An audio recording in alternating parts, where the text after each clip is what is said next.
All right, everybody. Good evening.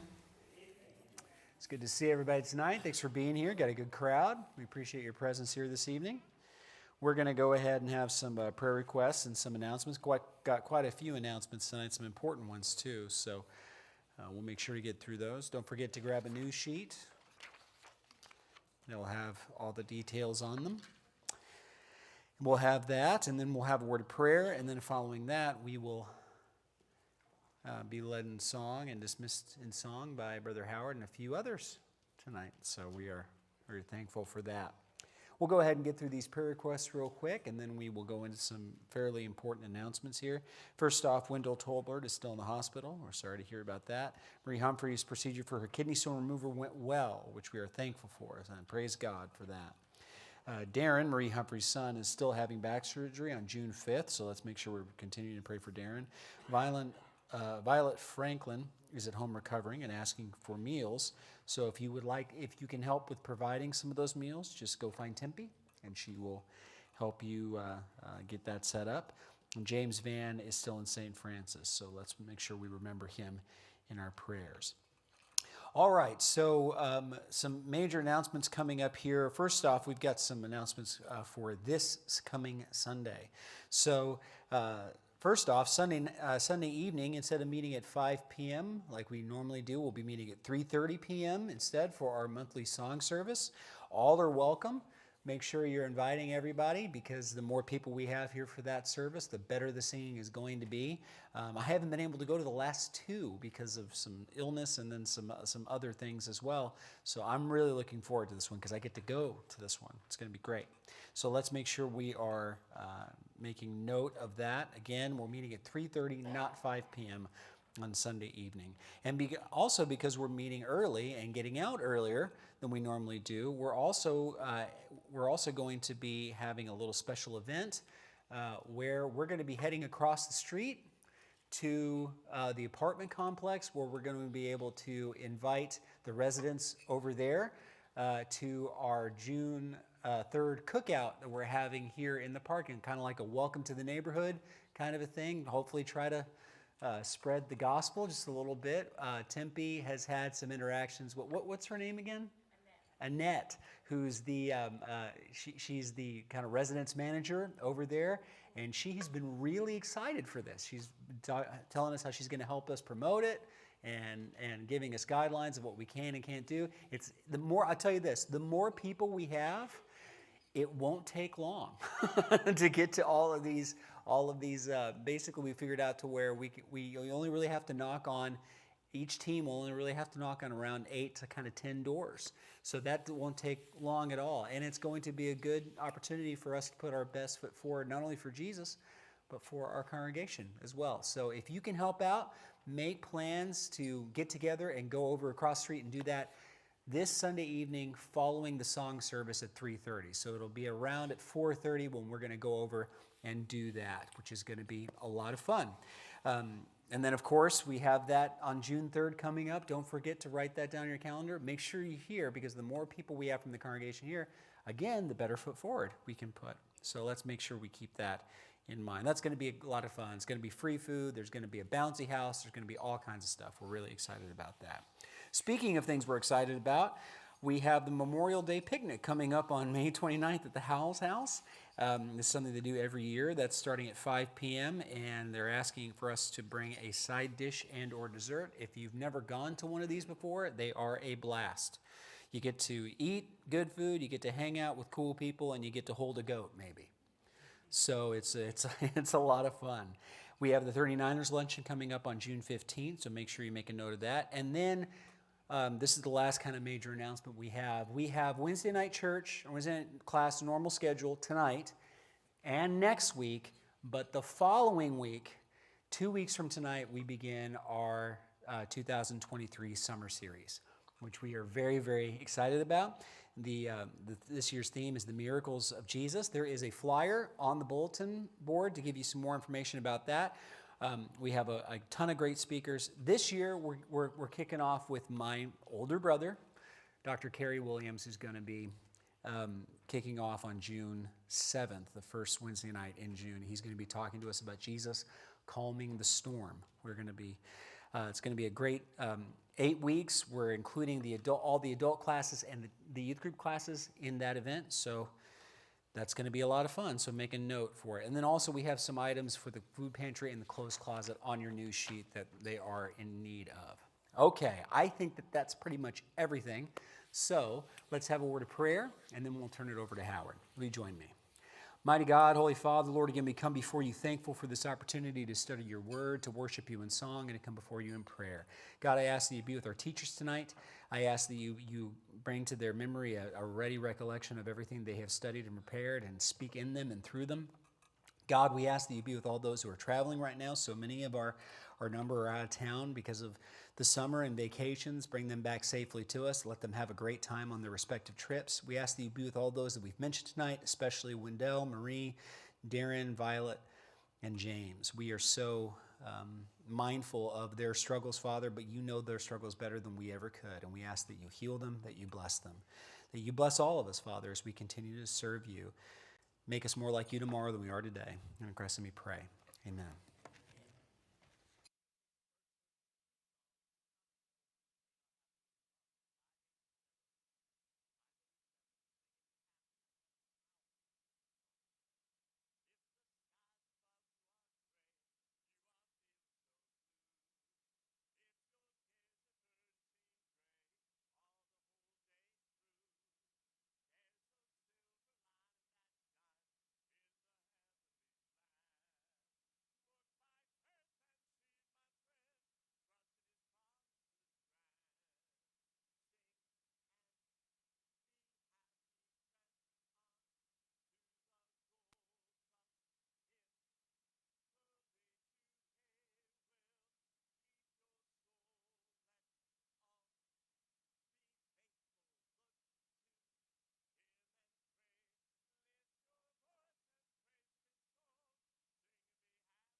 All right. Well, we're going to be continuing our discussion in Revelation tonight. Hopefully, we're going to get through. There's a significant chunk that I want to get through over the next 2 weeks before we go in. We have to take a break from Revelation and go into our discussion in summer series. It should be doable, but you know me, I might chase a rabbit and we'll have to have to quit early. But we'll see where it goes. So we're going to be predominantly in Revelation 13 tonight. So if you want to go ahead and turn over there, Revelation chapter 13. Now, we've already seen this description. As I told you last week, this is where we get to the really dramatic stuff, the really bombastic stuff. We've already seen this description of this red dragon. Now, this red dragon with 7 heads, 10 horns, and 7 crowns. This, of course, is Satan. This is the depiction in Revelation of our great adversary, Satan. And we see him standing over this woman clothed in the sun, who seems to be modeled after the character of Mary. And she is pregnant, and she is giving birth to this male child. And in doing so, she is putting herself at odds with this red dragon who is standing over her, waiting for her to give birth so that he can kill her child. Then God steps in, he sweeps the woman away, and he protects her. Now, we got down to verse 13, where we talked about, there's also some blending of Genesis imagery here. You know, the story of Hagar and Ishmael, where Hagar goes out into the wilderness and God protects her while she's there. Some of that is blended in here. We see a little bit more of that in verse 13. It says, "And when the dragon saw that he had been thrown down to the earth, he pursued the woman who had given birth to a male child. But the woman was given the 2 wings of the great eagle, so that she might fly from the serpent into the wilderness, to the place where she is to be nourished for a time and times and half a time. And the servant poured water like a river out of his mouth after the woman, to sweep her away with a flood. But the earth came to the help of the woman, and the earth opened its mouth and swallowed the river that the dragon had poured from his mouth. And the dragon became furious with the woman and went off to make war on the rest of her offspring, on those who kept the commandments of God and held to the testimony of Jesus. And he stood on the sand of the sea." So we've already talked about the identity of this woman. This, of course, is modeled after Mary, but is not Mary. This is actually the church. This is the bride of Christ. This is the bride of Christ giving birth to the gospel of Jesus Christ and sending that gospel out into the world, which is what is being referenced here when it says God sends the woman out into the wilderness to be protected. We good? Yep. Thank you. All right. So we have this imagery of the woman being placed out into the wilderness and then, of course, protected. Then we get into these descriptions which are very, very important to our understanding of Revelation. We have the beasts. We have the first beast, and then we have the second beast. Now, the beasts get a lot of screen time here. And they draw a lot of attention from the audience of Revelation.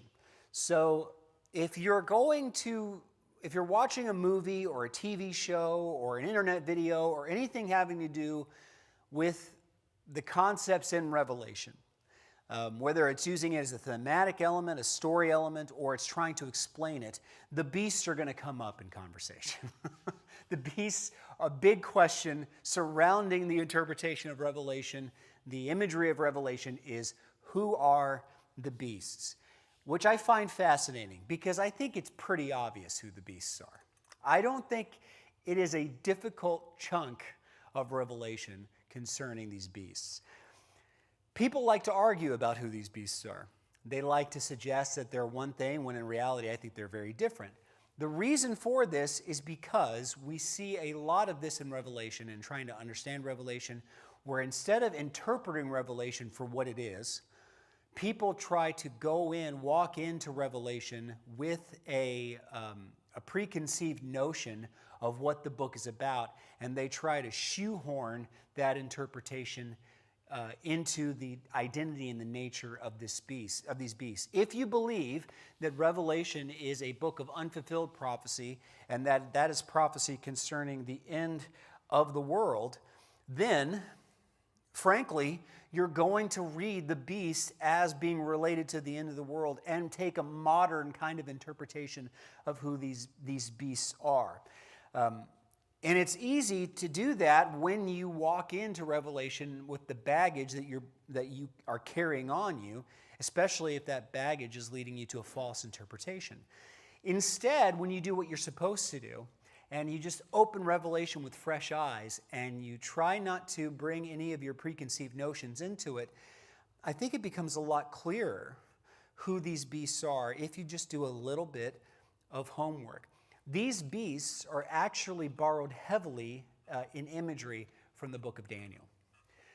There's quite a few beasts in the book of Daniel, actually. And they're kind of modeled after what Daniel describes.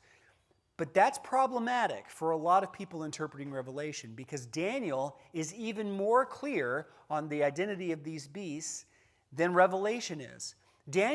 Because Daniel is a prophet who not only records the dreams that guys like Nebuchadnezzar have and Belshazzar have and Darius have, but he also records his own interpretation and telling them the meaning of these dreams. He tells them what they are. Take the statue. You guys remember the statue in Daniel, right? The one made of 4 different metals. You've got gold on top, you've got bronze in the middle, or on the gold in the head, bronze for the shoulders and arms and chest, and then the middle, the abdomen is silver, and then we've got legs of iron and then feet of iron mixed with clay, right? He goes right ahead and tells us, I'll tell you who these are. You're the golden head. Babylon is the golden head. Nebuchadnezzar is the golden head. And these next metals represented in this statue are kingdoms that follow. And then all you have to do is just use a little bit of hindsight, and you can see from world history who these kingdoms are. Because we have Nebuchadnezzar as gold, then we have bronze. It's real easy to determine who the bronze is. This is the Medes and the Persians that come after Babylon. Then we have silver. We have the Grecian state. You know, we have like Alexander the Great and the Greek Empire, the Mesopotamian Empire. And then we have these legs of iron, which are Rome. And then the feet of clay are Rome at its sunset, you know, at its twilight. So we have here this interpretation of Revelation based on the interpretation we see from Daniel earlier on in that book. And because of that, we can kind of extrapolate who these beasts are. If the beasts in Daniel are in fact kingdoms, if they are nations, and that's what the beasts in Revelation are modeled after, what do you think the beasts in Revelation are? Nations. I mean, it's kind of obvious, isn't it? That these would be nations. In particular, I think that these are 2 representatives of the same nation. And what nation is really the most under discussion at the time of Revelation's writing? Rome would be. Because who conquers the world? Who's in charge of everything that they know under which they live? It's Rome. So we can see the Roman imagery here. And then also at the end, it's really hard at the end of chapter 13 to think that this is some big supernatural antichrist, type kaiju Godzilla monster that might really rise up out of the ocean, to destroy Tokyo or something. When it tells you, kind of who, like Daniel style, who this beast really is. Because it tells us about these beasts having this mark, 666, and it tells us the interpretation of that number. So, let's go ahead and do a little just bit of reading here, discussing these beasts, and then we'll see what we're left with. Chapter 13, starting in verse 1. It says, "And I saw a beast rising out of the sea." Okay, so what's the first thing we know about this first beast? So we're gonna list these out, what we know. Number 1, where does the beast come from? The sea. Okay, that is an incredibly important piece of information. Okay, so I told this to my Daniel class on Sunday, and I think it's appropriate to say the same thing here. A lot of people think the benefit of prophecy is foresight. Meaning, if I hear the prophecy, I can interpret how the prophecy is going to be fulfilled and will be better prepared for what it's describing to take place in the future. However, I believe that to be wholly incorrect. The benefit of prophecy is not found in foresight, living while the prophecy has yet to be fulfilled. Because I don't know if you've noticed this or not, but mankind has a pretty bad track record of interpreting prophecies that have yet to be fulfilled. Think about it. How many prophecies do we see in Isaiah alone concerning the coming of Jesus Christ, that the Jewish people, when Jesus came, fulfilled those prophecies that they completely missed, that they still miss, because they're still waiting for these prophecies to be fulfilled, many of them. They didn't get it right. So what was the benefit of that? Well, there isn't much. Instead, the benefit of prophecy is not foresight, it is hindsight. It is looking back to see how these prophecies were fulfilled, and then we can really appreciate the beauty of what God did to move human history to bring these things about. Revelation is no different, because like I said, I take this as a book of fulfilled prophecy where we can look back with hindsight and really get the meat and potatoes of what John is talking about. So he says this beast, this first beast, rising out of the sea, okay, and then he describes him with 10 horns, 7 heads, with 10 diadems on its horns and blasphemous names on its heads. Okay, so 10 horns, 7 heads, 10 crowns. What does that sound like to you? Does that sound familiar at all? Okay, what's it sound like? The dragon. Yeah.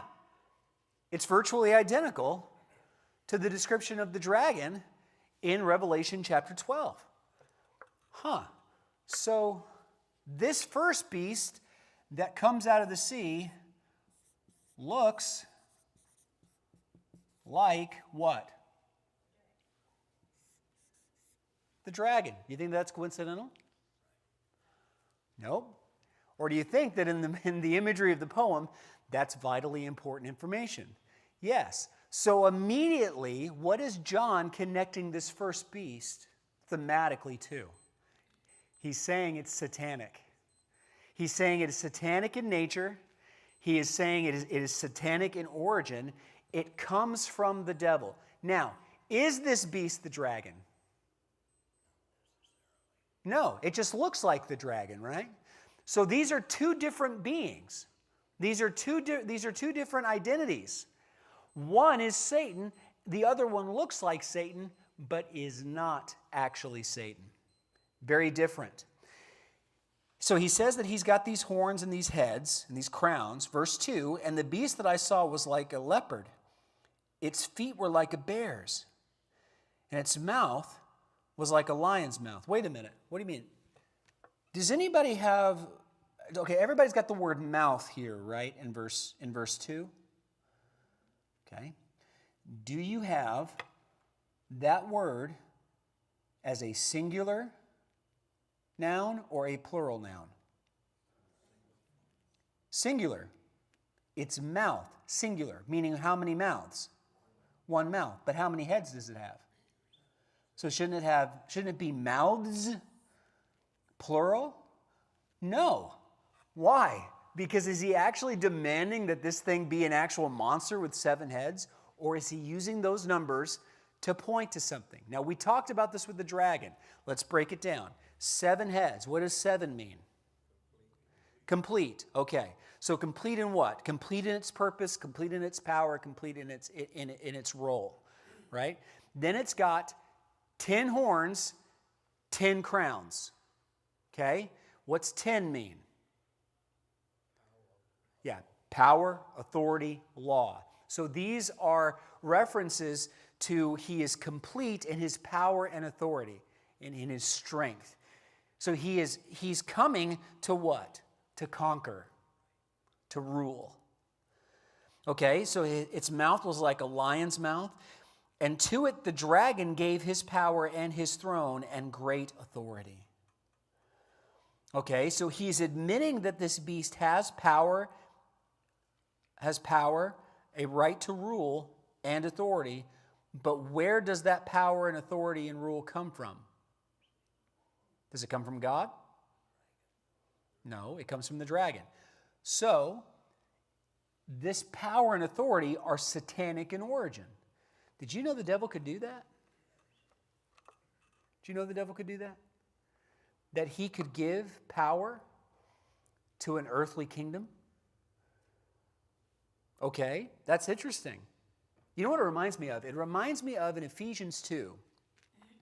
It reminds me in Ephesians 2 where, you start off in Ephesians 2 by saying, as for you, you were dead in your trespasses and sins, according to the way in which you used to walk. He goes on to describe the state that we all existed in prior to coming to Christ, prior to being saved by Christ. And then Paul references Satan, but he calls him something very specific. He calls Satan in that passage the prince of the power of the spirit of the air. That is a reference to Satan to talk about the authority and power he has over this place. I kind of like to say it this way. The earth and everything in it is God's car, but Satan has the keys. Now, that's an interesting way to put it, because it also shows that not only is Satan a real guy, but he is a proactive source of antagonism against God, in that he's acting. He's not just out there, twiddling his thumbs or playing checkers on a porch somewhere. Satan's out there doing stuff, y'all. He's acting. He's being proactive in that acting. He has acted. Do you think he's continuing to act today? Very much so. So he's given him this authority. Verse 3, one of its heads seemed to have a mortal wound, but its mortal wound was healed, and the whole earth marveled as they followed the beast. What does followed mean? Does anybody have a word other than followed? At the end of verse 3? Does everybody have followed? Okay. All right, what does followed mean? Yeah, become like a disciple of. Yeah, that's a good way to put it. So they're hitching their wagon to this beast. They're hitching this wagon to this beast. And look at verse 4. It even goes as far to say this, and they worshiped the dragon, for he had given his authority to the beast. And they worshiped the beast, saying, who is like the beast, and who can fight against it? That word worship, does that word cause anybody distress when they read it? It's causing me a great deal of stress, right? Because I think about this. Who is the only person mankind is called to worship? God, right? If you are to worship anything other than God, there's a name for that. What is it? Idolatry. Idolatry. What's the first commandment? You shall have what? No other gods before me, right? So to give allegiance, to give worship to anything other than God is not only worship, it is satanic worship, because do they know they're worshiping Satan? Are they saying, "Hail Satan"? Is that what they're doing? No, they're not. What are they saying? They're not saying look how great Satan is. What are they saying? They didn't worship Satan. It says that they worshiped who? The beast. Now, the beast happens to look like Satan and has been empowered by Satan, but they're worshiping the beast. So even when you're unaware of it, if you're worshiping something other than God, even though you think you're worshiping something else, in reality, who are you really worshiping? Satan. All idolatrous worship, this is an interesting point, all idolatrous worship, according to Revelation 13, is satanic in nature. Okay? What are they worshiping him on the basis of? His what? Say again? His power. Yeah. Who is like the beast, and who can fight against it? Okay. Verse 5. And the beast was given a mouth uttering haughty and blasphemous words, and it was allowed to exercise authority for 42 months. How long? 42? Yeah? Okay. So let's break that number down. What number is that in reality? It's 42 on your page. Okay, what's half of 42? What's half of 21? Say again? Okay. 21, see, you tried. 21 is a multiple of what number? 7. So what number is 42 here? It's 7. What's 7 mean? Complete. So he is given the authority to exercise authority over those under his charge for a complete amount of time. That's what that means. That's all that means. It's like, well, it's got to be 42, it's got to be 42 months, it's got to be 42 years, it's got to be 42 whatever on the dot. No, that's not the point. These numbers are not demanding uniformity and exact literal fulfillment. They are instead thematically telling you about this beast authority. Because I'm telling you this, Rome ruled the world for a whole lot more than 42 months. I mean, a lot more, right? Hundreds of years, centuries. Okay, verse 6, it opened its mouth to utter blasphemies against God, blaspheming his name and his dwelling, that is, those who dwell in heaven. Also, it was allowed to make war on the saints and to conquer them. By the way, there's some debate on whether or not the beginning of verse 7 belongs in Revelation. So there are manuscripts that don't have it, but it's included here. We're just going to go ahead and make the assumption it's supposed to be there, just for sake of ease here. And to conquer them, and the authority was given it over every tribe and people and language and nation. Does that sound like Rome to anybody? What did Rome want?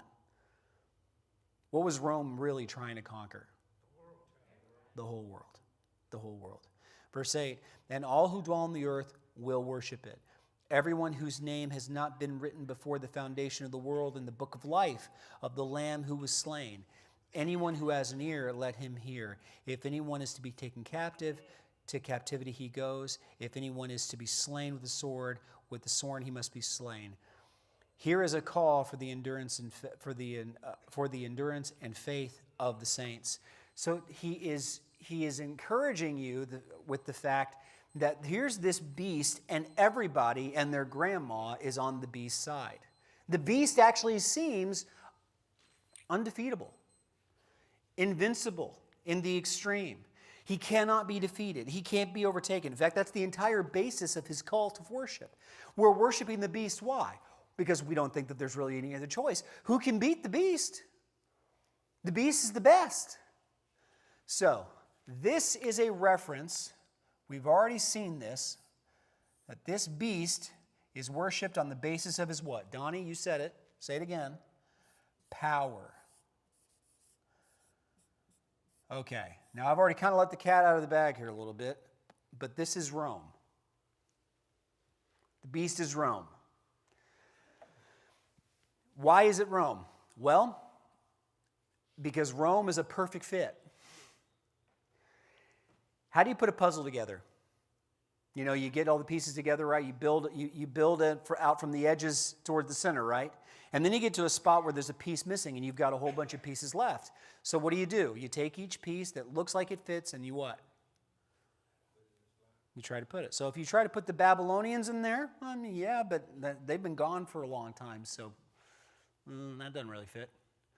What about a future government that doesn't exist yet at the time of Revelation? Well, that doesn't quite fit either because it says all these things are soon to take place. So it's close fit, but nope, that. But then you pick up the Rome piece and guess what? Snaps right in there. Perfect fit. Says it's Rome specifically, or it doesn't say Rome specifically, but it says about this Roman beast, which is what I'm going to call it, that it comes from what?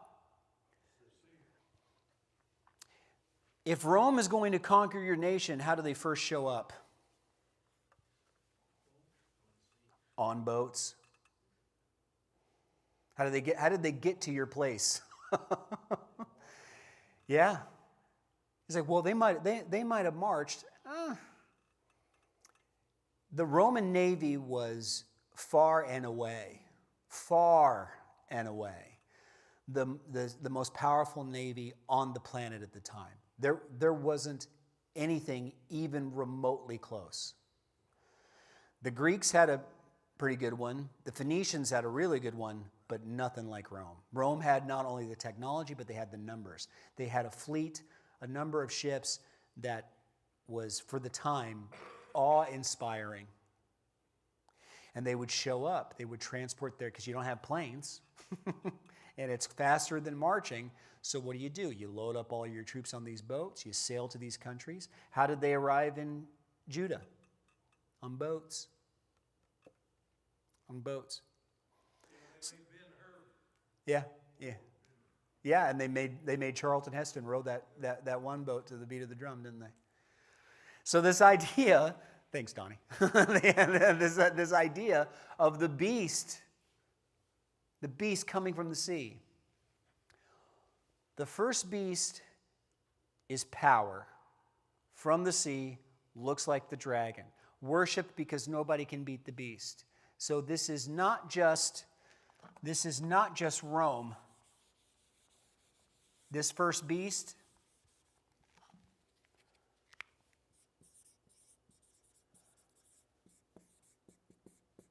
is the Roman military. It's the Roman military.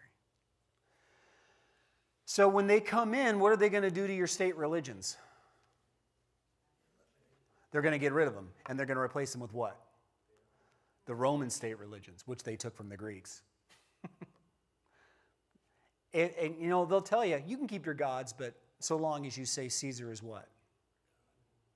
And you go, wait a minute, Jarrod, what about this mortal wound? Yeah, the Roman military has this mortal wound. Was Rome always an empire? What was it before it was an empire? It was a republic. It was a republic. Then what happened? Who changed that? Guy by the name of Julius Caesar, right? Who was a commander, a general in what? The Roman military. You know, the whole crossing the Rubicon thing, sets himself up as dictator. Now, he actually didn't get to rule as emperor exactly, but his adopted son, Augustus, Octavian then, becomes the first true Roman emperor. And guess what? Rome's an empire for the remainder of its history. But that could have gone another way.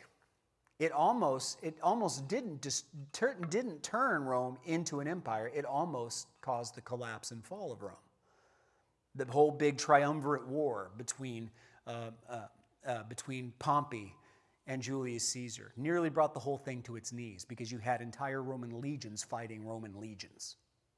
So I think that is a reference to the fact that this military has suffered some defeats and it's been wounded, but never what? Never defeated. That's where it comes from. It's this scarred up boxer that has cauliflower ears that can't be taken down.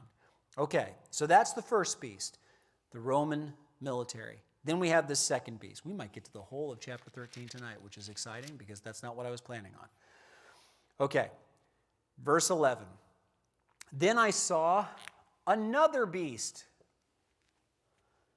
rising up out of the earth.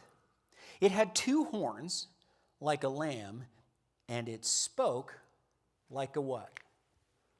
Okay, so land, right? Speaks like what? The dragon. Speaks like the dragon. It exercises all the authority of the first beast in its presence, or you might read it on its behalf, and makes the earth and its inhabitants worship the first beast, whose mortal wound was healed. It performs great signs, even making fire come down from heaven to earth in front of people.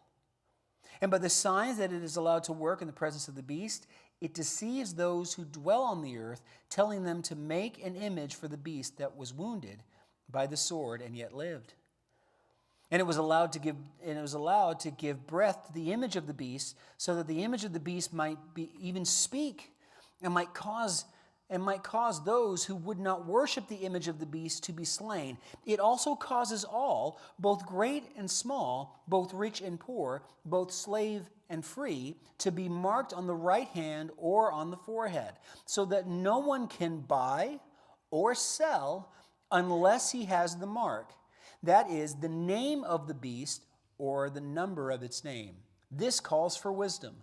Let the one who has understanding calculate the number of the beast, for it is the number of a man, and his number is 666.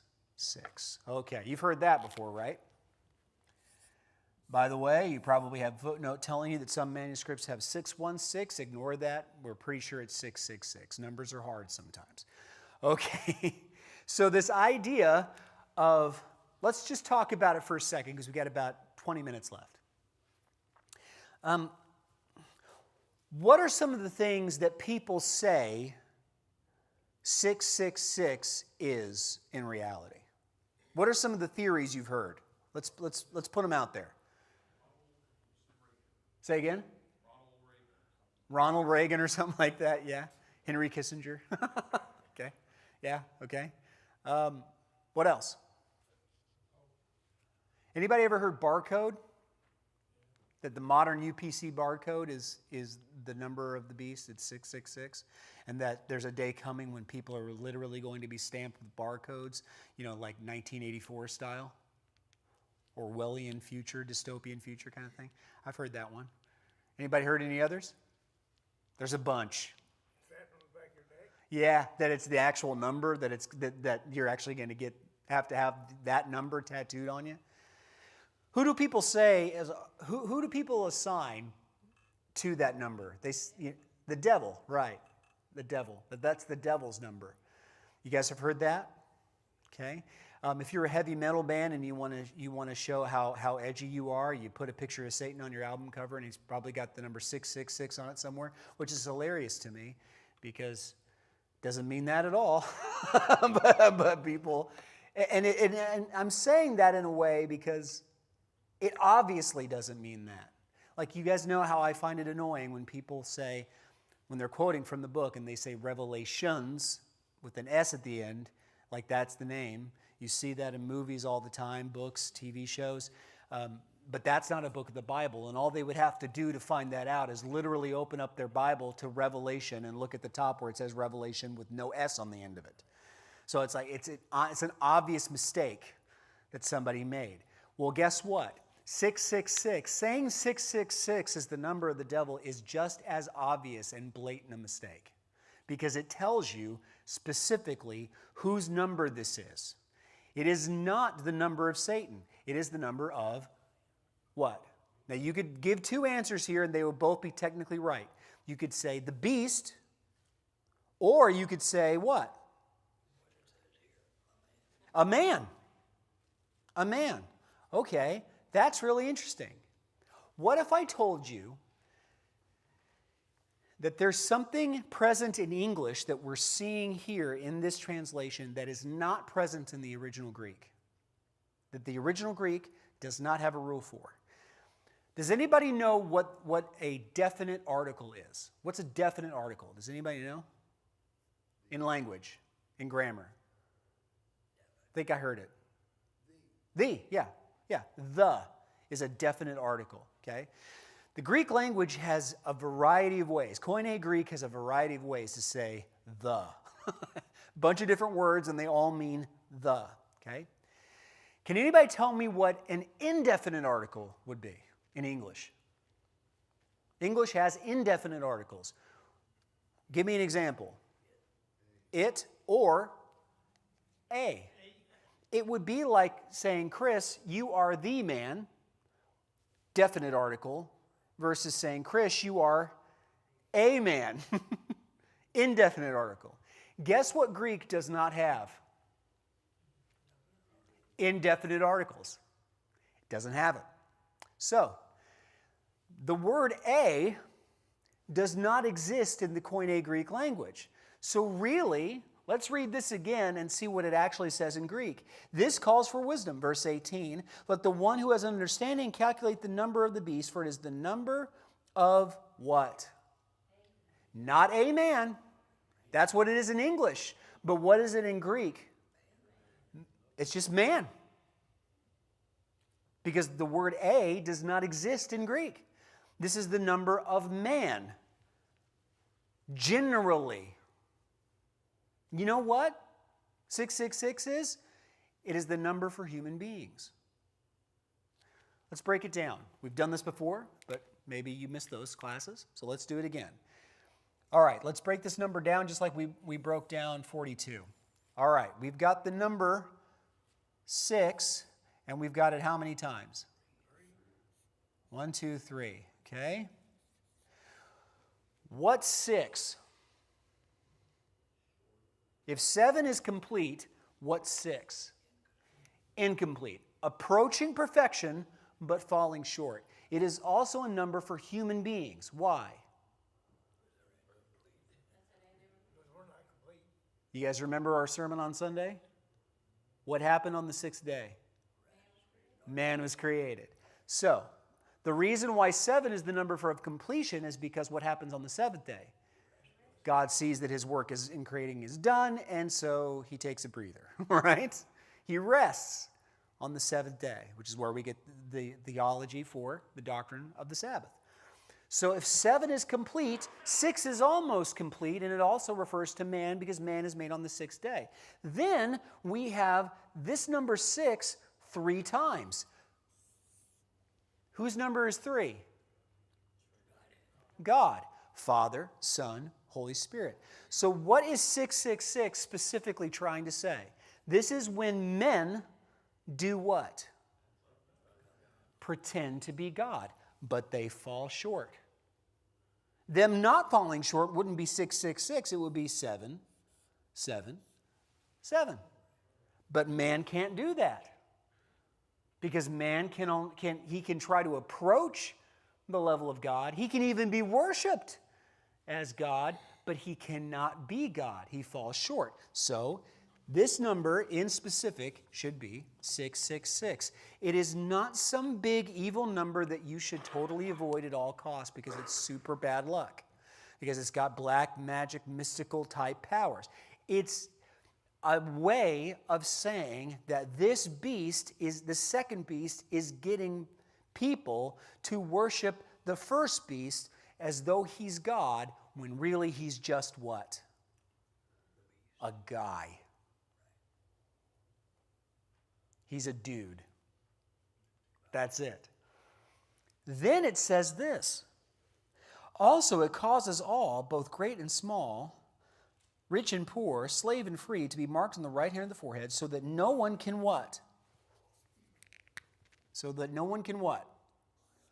Buy or sell. It also talks about this thing where it takes the image of the beast and spreads that out to everyone and gives it to them and makes it to where everybody has to worship the image of the beast, and then they have to use the image of the beast. They have to be stamped with his number, and unless they have that, they cannot buy or sell. By the way, that's why a lot of, well-intentioned but somewhat misguided people out there think it's the UPC barcode system, because what does every product you purchase have on it? UPC. But it's not talking about that. So let's combine this idea. A man worshipped as God when he's not. Something related to the image of that man who is worshipped as God but he's not, that you use to both buy and sell. What is this? It's money. What is on every Roman denarius? Whose image? Caesar's. Is Caesar worshipped as a guy, or does he pretend to be a god? Cutlass, you brought this up just a little while ago, didn't you? Should we pay taxes to Caesar? What does Jesus ask for? A denarius. And he asks a simple question. Whose image is on the denarius? What's the answer? Caesar. So what does he say? Give to Caesar what is Caesar's, but give to God's what is God's. Okay. Who's the second beast? If the first beast coming by sea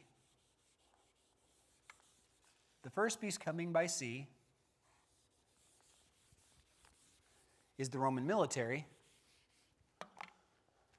so they conquer with might. What's the other way that Rome likes to conquer other peoples? If this is the military, what's the second beast? What, say again? Trade. The Roman economy. The Roman economy. This is the political, economical, tradecraft arm of Rome. Because what does Rome have a huge amount of? Military might, but also what? Oh man, is Rome rich? Boy. Who here's been to the city of Rome? Anybody actually been to Rome? Okay, Cutlass and Donnie, did you guys tour the Colosseum when you were there? Yes. Okay. Donnie, is the Colosseum an incredibly impressive structure? Yes. Does it wow you to think about the fact that they built that bad boy without power tools or construction equipment? How did they do that? With two things. They threw a lot of human suffering at it. But it also shows that they were able to pay for it. How long did that take them? You know, things, we construct buildings. You know, that Hobby Lobby is going up by like gangbusters. Have you noticed that? Every time I drive by it, it seems like there's a whole new chunk of it that they have done. We build stuff pretty quick. Could they build stuff that fast back then? No, it took decades. Decades to do that. Which means it was incredibly what? Expensive. Super, ultra expensive. But guess what? They had more than enough money to do it. What does that tell you about the wealth of Rome? Were there other nations out there that looked at Roman wealth and said, I wish we had that? How did Rome conquer Judah? With military, but also with what? Money. Remember we talked about this with the tax collectors? If you're a Roman tax collector, it means you're a Jewish person who works for the Roman state, who collects taxes for the Roman state, but is actively told that you can charge whatever you want. You just have to give us our quota. You have a quota you have to meet, but anything you collect above that quota, what do you get to do with it? You get to keep it. Rome doesn't just throw its might around, it throws what around? Money. Money. Do you know what the second beast is? It's the Roman denarius. Because they come in and now you can't buy bread with the money you used to use. What do you have to use now? Roman currency. Roman currency. And if you go into a state, if you go into a foreign state and you devalue their currency, what do you do to their economy? What happens if what happens if China comes in and completely destroys our economy into where it costs like, I don't know, $500 per loaf of Wonder Bread? Are we in serious trouble if that happens? Yeah. Is there much of a future for America if that happens? Nope. Is that also kind of currently happening? Yes. Why are your groceries as expensive as they are? Because the dollar is getting devalued. This is how countries wage war against each other since time immemorial. We didn't come up with that. The modern world didn't come up with that. The Romans were doing it. The Babylonians were doing it before that. Say again? Yeah. Does feel like that, doesn't it? All right, so here's the thing. This is not... I have had people have nightmares tell me that, we talked about this Romans, when we talked about Revelation 13 tonight, it really made me feel a lot better because I've had nightmares about these beasts before. Because we build up these beasts in our minds. But at the end of the day,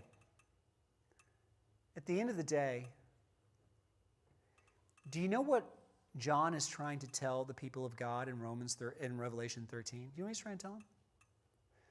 Number one, your enemy is evil and powerful. Evil and powerful.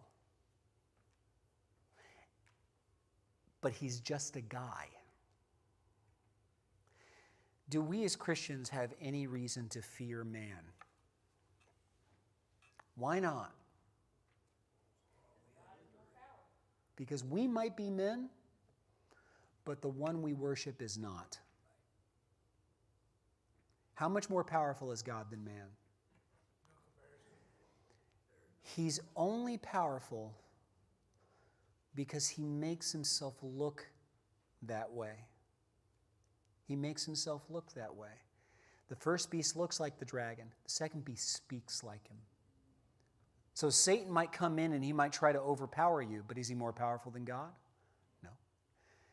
Or Satan might come in and he might try to whisper in your ear and try to convince you with sweet honeyed words that he's right and God is wrong.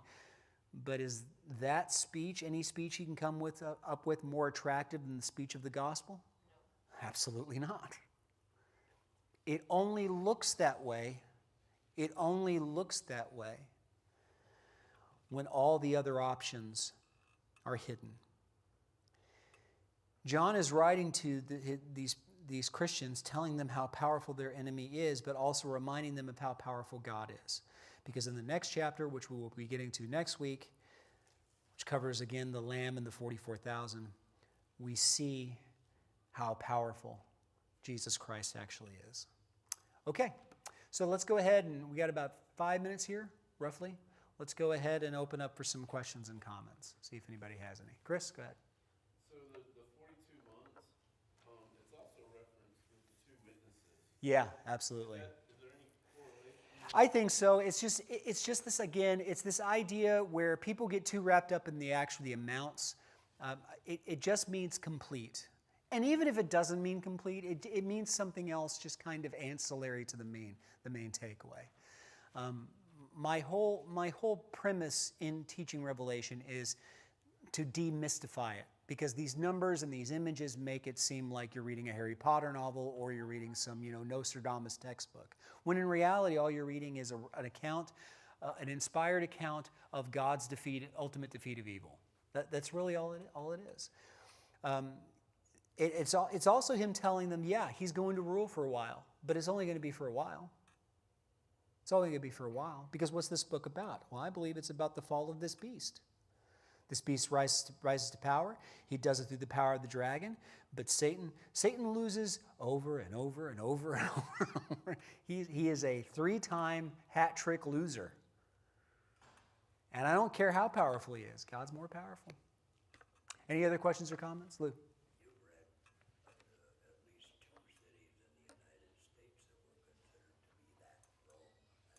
Yeah. Say it one more time. That there were times when the United States was considered to be? Oh. Oh. Yeah. I'm not quite sure. I bet I could get close. Washington sounds like a good choice. Oh, okay. Go ahead. Cincinnati and San Francisco. Yeah.